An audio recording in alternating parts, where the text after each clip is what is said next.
Today is the second day of Dia de los Muertos. Happy Day of the Dead, everyone. The first day is November 1st, and this is the day that you honor children or infants who have died. The second day is November 2nd, and that's when you honor adults who have died. Every culture has a way of trying to deal with death, and I'm fascinated by this South American culture of Dia de los Muertos that comes up with this Dia de los Muertos ritual, right? Scholars tell us that it comes out of a myth about Mictecacihuatl. I probably totally butchered that name, but anyway, Mictecacihuatl was a goddess who was born, right away was sacrificed, and she went down into the underworld to be the goddess, the ruler of the underworld, with her husband, who has a very similar sounding name that I won't try to pronounce. Anyway, so they're here to rule the underworld, to look after the bones of those who have died. And it's fascinating. This fits with mimetic theory in that the things that we base our rituals on often come out of some kind of a violent act.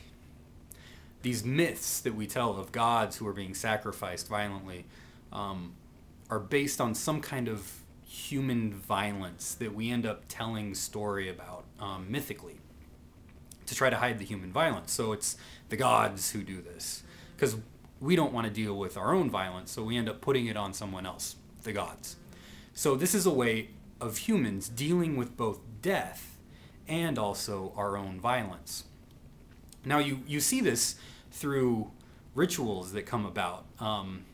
It ends up being thought that it's a blessing to die during childbirth or battle or sacrifice. The victim, such as Mictecacihuatl, is assured a desirable place in the afterlife. So human sacrifice. The humans are wanting to go through this sacrifice so that they can have a desirable place in the afterlife, right? So your victim wants to do this. And we see this today. It's either a victim wants to do this or your victim is truly guilty. Today it's more that your victim is truly guilty, and so you can perform these acts of violence because it's for the common good. It's for the greater good.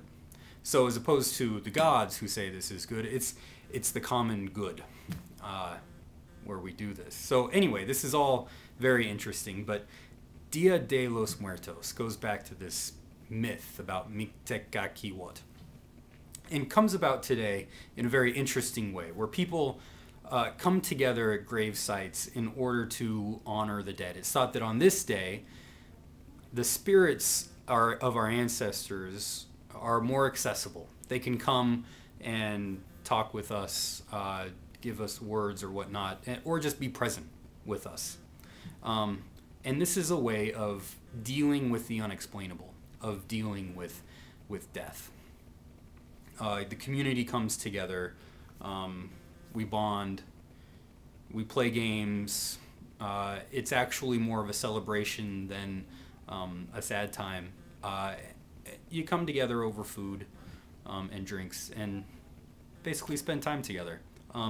So this is how you deal with death. I'm wondering how you deal with death. Let me know. I'd be interested in hearing cultural stories, personal stories. How do we do it? How do we deal with death in ways that are productive? Yeah, I guess that's my question. Thanks. Bye.